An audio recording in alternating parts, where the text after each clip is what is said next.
जय श्री राधे कृष्णा। आज हम कार्तिक महात्म्य का 22वां अध्याय करेंगे। 21वें अध्याय में हमने सुना था कि किस प्रकार गोवर्धन पूजा की जाती है और उस दिन दामाद की पूजा भी की जाती है। आज हम 22वां और 23वां 2 अध्याय इकट्ठे करेंगे क्योंकि ये छोटे छोटे हैं। आज श्री 22वां अध्याय। आदिशक्ति महामाया के चरणों शीस निवाए, सिमरो श्री गणराज को सच्ची लगन लगाए। सिमरो माता शारदा बैठ जिभा जाए, कार्तिक महात्म की कथा पढ़े दास हर्षाए। कार्तिक महात्म्य 21वां अध्याय। नारद जी कहते हैं कि राजन, कार्तिक शुक्ला दूज को यम द्वितीया कहते हैं। इस दिन यमुना जी में स्नान करके यमराज का पूजन करते हैं। इसी द्वितीया को भैया दूज भी कहते हैं। इस दिन भाई अपने घर भोजन ना करे, अपनी बहन ना हो तो गुरु की कन्या भी बहन के समान होती है, अतः उसे ही बहन माने। उस दिन बहन अपने भाई की आयु बढ़ाने के लिए 8 चिरंजीवियों मार्कंडेय, बलि, व्यास, हनुमान, विभीषण, कृपाचार्य, अश्वत्थामा और परशुराम का विधिवत पूजन करे। फिर भाई को बुलाकर पहले उसके तिलक लगाए और यह कहे कि सूर्य, चंद्रमा, पृथ्वी, समुद्र, वेद, पुराण, तप, सत्य, ब्रह्मा, विष्णु, महेश, देवता, मुनि तथा धर्म ये सब मेरे भाई की रक्षा करें, और जब तक पृथ्वी सूर्य आदि स्थित है तब तक मेरे भाई की संतति चले। फिर बहन भाई को तिलक करके भोजन कराए। भाई भी अपनी श्रद्धा और सामर्थ्य अनुसार दक्षिणा दे। इतनी कथा सुनकर राजा पृथु ने नारद जी से पूछा कि हे नारद जी, सब क्षेत्रों में उत्तम क्षेत्र कौन सा है? नारद जी कहने लगे कि राजन, सब क्षेत्रों में उत्तम गंगा तथा यमुना का संगम है, जिसमें स्नान आदि करने की ब्रह्मा आदि देवता भी इच्छा करते हैं। गंगा के स्मरण मात्र से मनुष्य के अनेक पाप नष्ट हो जाते हैं।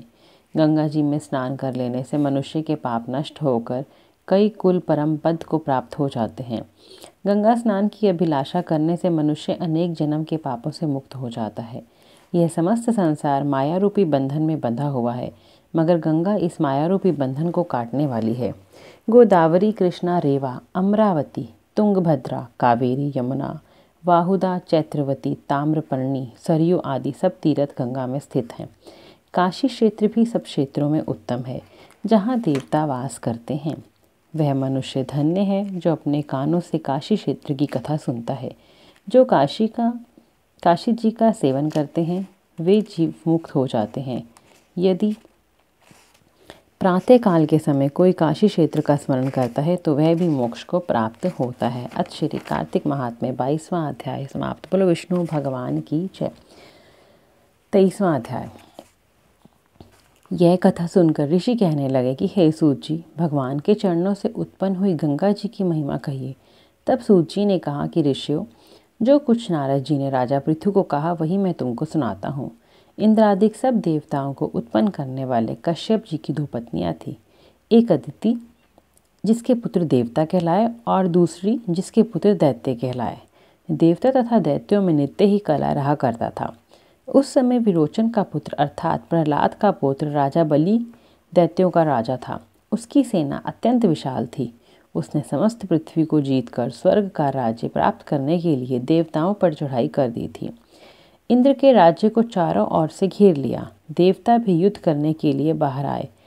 तब अत्यंत घोर संग्राम हुआ। एक दूसरे पर प्रहार करते हुए कई वर्ष बीत गए। इसके पश्चात दैत्यों का बल बढ़ते हुए देखकर देवता मैदान छोड़कर भागने लगे। तत्पश्चात दैत्यों ने सारे स्वर्ग पर अपना अधिकार जमा लिया। बाली स्वयं इंद्र के आसन पर बैठने लगा। साथ ही देवताओं के समस्त कार्य अपने राक्षसों के अधीन कर दिए। यज्ञ की बलि भी आप ही लेने लगा। तब अदिति अपने पुत्रों को दुखी देखकर बहुत चिंतित हुई। फिर वह अपना स्थान छोड़कर देवताओं की जय तथा दैत्यों की पराजय के निमित्त भगवान की तपस्या करने के लिए हिमवान पर्वत पर चली गई। वहाँ कुछ समय फलाहार खाकर कुछ काल सूखे पत्ते और कुछ काल तक पवन का ही आहार करती रही। फिर पैर के अग्रभाग पे खड़ी होकर भगवान की तपस्या करने लगी। इस प्रकार 1000 वर्ष तक उग्र तपस्या की।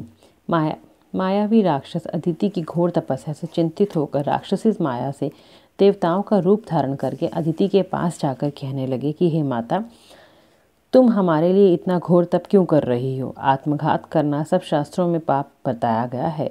हम तुम्हारा यह दुख सहन नहीं कर सकते। माता का दुख देखकर कोई सुखी नहीं हो सकता तथा माता से कोई विमुख नहीं हो सकता। शास्त्रों का वचन है कि जिसके घर में कल्याण कारिणी माता नहीं तथा प्रिय बोलने वाली पतिव्रता स्त्री नहीं, उसका जीवन निरर्थक है। अतएव आप तप छोड़कर अपने पुत्रों को सुखी कीजिए। परंतु यह सुनकर भी अदिति समाधि से चलायमान ना हुई। तब उन्होंने अदिति को मार डालने का निश्चय किया। अतएव उन्होंने अदिति को जीवित जला देने के लिए उस वन में आग लगा दी, परंतु उस अग्नि में दैत्य स्वयं जल गए। अदिति को किसी भी प्रकार की कोई हानि नहीं पहुंची और ना ही उन्हें इसका कुछ पता चला, क्योंकि भगवान ने अपने चक्र सुदर्शन से अदिति की रक्षा की। आज श्री कार्तिक महात्म्य 23वां अध्याय समाप्त। बोलो विष्णु भगवान की जय। बोलो मेरे बांके बिहारी लाल की जय। जय जय श्री राधे, जय जय श्री राधे, जय जय श्री राधे श्याम, जय श्री राधे कृष्णा।